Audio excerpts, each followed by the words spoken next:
But your top universities are all owned by Jesuits in the Vatican. Jesuits control our medical systems now, just like they did the camps in World War II. No, it's not really even the Jesuit. It's really the Church of England. It goes back to that. The pilgrims were fleeing. Our pilgrims were fleeing that because they didn't want to worship by the way the Church of England was telling them to back in that time. And then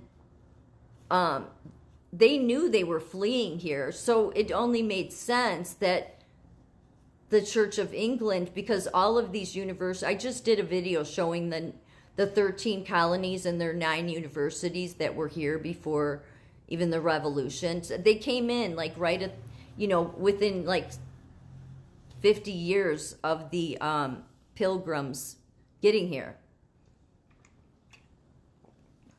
And so they created the education system. So that's why over time, they've done, the universities have created this division between blacks and whites. And they create this division about gender. They're the ones pushing this health equity. They're the ones marching with Hamas. They're the ones that are sick and twisted. But I don't know. I mean, you can say it goes back to the Vatican. No, I think it goes back to the Church of England, at least as far as America's history, because Church of England, and I guess you could say that's tied to the Pope. No, it wasn't actually. It wasn't. That was part of the problem I had read. It was not, but I'd have to look into that further. But just speaking of America's history, it falls into place why all of your universities, they're not patriotic. They don't stand by America's values. Like just listening to Eric Weinstein earlier today, driving home, I'm like, you can tell he's just not really American. But do you ever hear any professors talk good about America? They talk about how, because even he was saying, America's founding never dealt with the racist problem. No, because your damn universities were here creating it. Because we all know there were a ton of distinguished black men in political office, most of them Republicans. Just because the universities, who are supposed to be the education system, weren't highlighting that and instead doing their affirmative action bullshit that the Supreme Court finally shot down, doesn't mean that America's founding was on some racist. No, it wasn't. Its initial covenant was with God, because the pilgrims got here and were just thankful to get here alive and thanked God, made that promise. And that's really the start of it. The Constitution didn't come until later, but then the universities, these colleges with ties where they had to take oaths to the crown, and not the Vatican, but the Church of England. So, yeah, I mean, maybe the church, but I thought the Church of England said I thought I read part of the problem was that they weren't tied to the Pope. I don't support the Pope, so, yeah, not at all. That is total idol worshiping, that Pope and their bishops and their robes, the red, like all of their garb. Every time I see it, I just think about how Jesus mocked those people. He said, look at them in the marketplace, acting like there's something important. Same thing.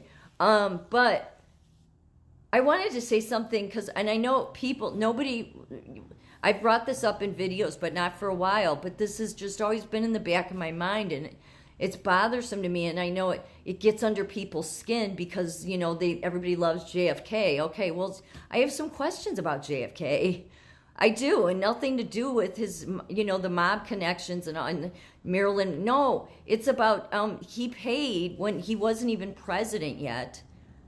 JFK, when he was just a senator, the State Department had refused to do this airlift to it ended up being called Airlift to America and became a regular thing, and it was bringing in Kenya students here to go to the Ivy Leagues.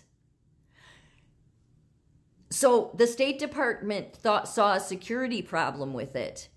So they went to Kennedy, and said, will you pay for this? And so because they were wealthy, the Kennedy Foundation paid for these Kenya students to come here, and it became what was come to be known as Airlift to America. Well, on the second batch of Kenya students coming here, guess who was on the second flight coming here to go to one of the major universities? Barack Obama's dad. What is his name?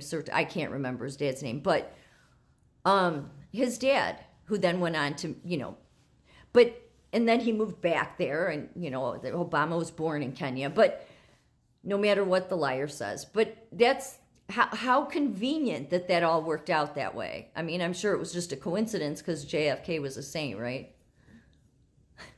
And I'm not saying he had to be a saint. It's just, come on, how is that any different than what Joe Biden is doing right now? When he's flying people in, letting the borders be open.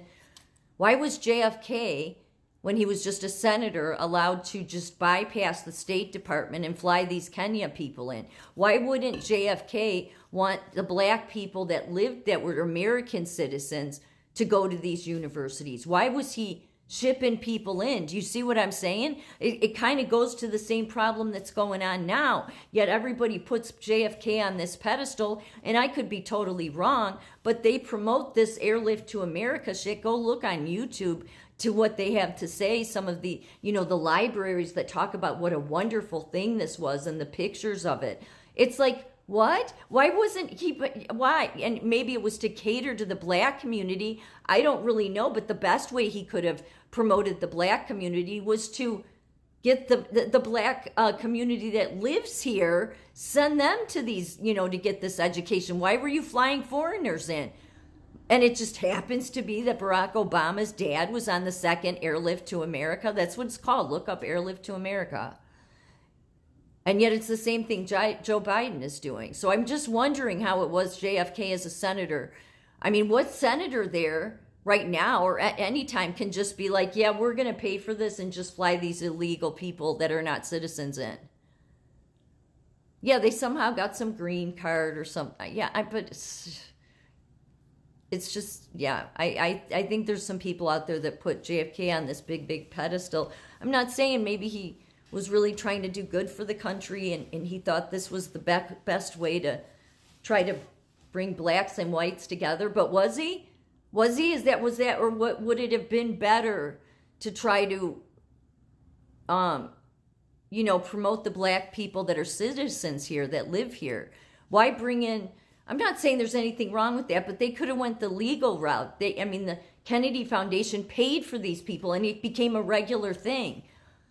Sort of like, this maybe just has always been going on. Maybe there's just more people that you think have loved America that really don't. And they are all tied to these major universities.